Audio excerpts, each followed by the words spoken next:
Jon, how would you rate the performance of some of these countries in Latin America in terms of promotion of their brands, and also what would you like to see more of?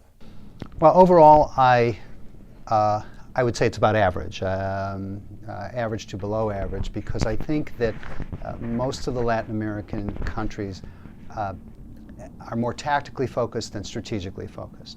I think that because their societies have changed a lot recently, but they are still in a society that thinks a little bit more in a linear way than a relational way. And the American society is full of so much competition, so many competing forces.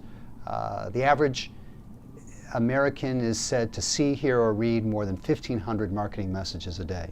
So we don't think in a linear way anymore. That's back 1950s, 1960s. We think in a relational way. And there are very odd things that influence us at different times, very disparate things that influence us. I think the environment here is a little bit different. And so I think there's been some difficulty for Latin American countries to fit themselves into the North American milieu and to think like North Americans. In terms of doing business in the offshore outsourcing industry, what does it take for a lot of these countries to get in front of the business decision maker? I think it's two things. I think it's being more benefit focused than feature focused, and most of them now talk about features. I think they have to talk about benefits. The second thing is that it's not about coming to the U.S. and having events or going to conferences. It is part going to conferences. It's creating networks here, relationships. It's becoming part of the community. And there's a saying that in the U.S., which is all things being equal, we'd rather do business with friends. So they have to have enough presence here so that they can become friends with the right people. And then business will come out of that. Jon, you obviously work with countries around the world. What good examples can you point to in terms of effective brand building from countries either within Latin America or worldwide? Well, I think that Chile, while a little inconsistent at times, has overall done a good job. They have had a national image campaign in the past. Following the Pinochet government. Of course, this goes back a ways, but with the Aoun government, they introduced a national image campaign, and lately they've been having image campaigns that are connected with specific sectors of the economy. And so I think they're making the effort and they're moving forward in that direction. I think Costa Rica has done a pretty good job. I think they have more that they need to do.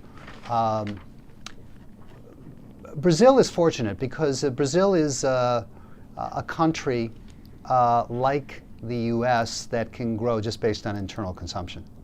And Argentina too, to a certain extent. So they don't necessarily need to build themselves as an export economy. But when you look at some of the smaller countries there, they do need export economies, and that has to, a lot of that is impacted by national image.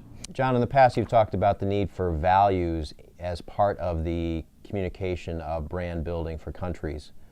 What specifically do you mean by that? I think each country is distinct, and they have to point out to us what's distinct about them. We tend to generalize about all of Latin America. Years ago, when we were doing national image work for Chile, we did market research here in the U.S. and asked people to describe Chile to us. And they described a guy with a long mustache sitting in the corner with a serape over him and a sombrero and the dust walking by. And we'd say, well, that's Chile, huh? And they'd say yes.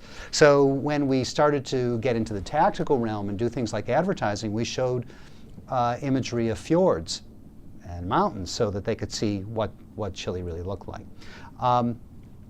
I think that they have to take what's different about them, about each country, and point that out to us and look for ways to connect that to us. One of the great things about, since we're talking about Chile a little bit, is that when you're there and you're staying on the east side of the city, and you come out of your hotel in the morning, you see Yahoo and Microsoft, and my favorite is Ohio National Bank, and you really wonder, am I really in a foreign environment?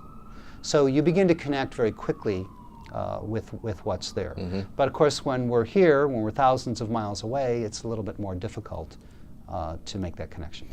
In your view, Jon, do Americans have a long way to go in terms of understanding Latin America and Latin American culture? There's a long ways to go. We tend not to travel there. We're still, Americans travel for business. When they travel for pleasure, the first place they tend to go is to Europe. Secondarily, they tend to go to Asia. So there needs to be more of a concerted effort by all Latin American countries to get more American tourists. Tourism has a tremendous impact on business. They all need to have programs where they encourage business people to bring their families there and start to promote tourism to make it comfortable and get people to come back to the U.S. and talk about where they were, what it was like. Right now, Latin America is still for the adventurous tourist, and it's for the adventurous business as well. And that needs to change. We need to feel more comfortable with it. Recently, Jon, you wrote a piece for Nearshore Americas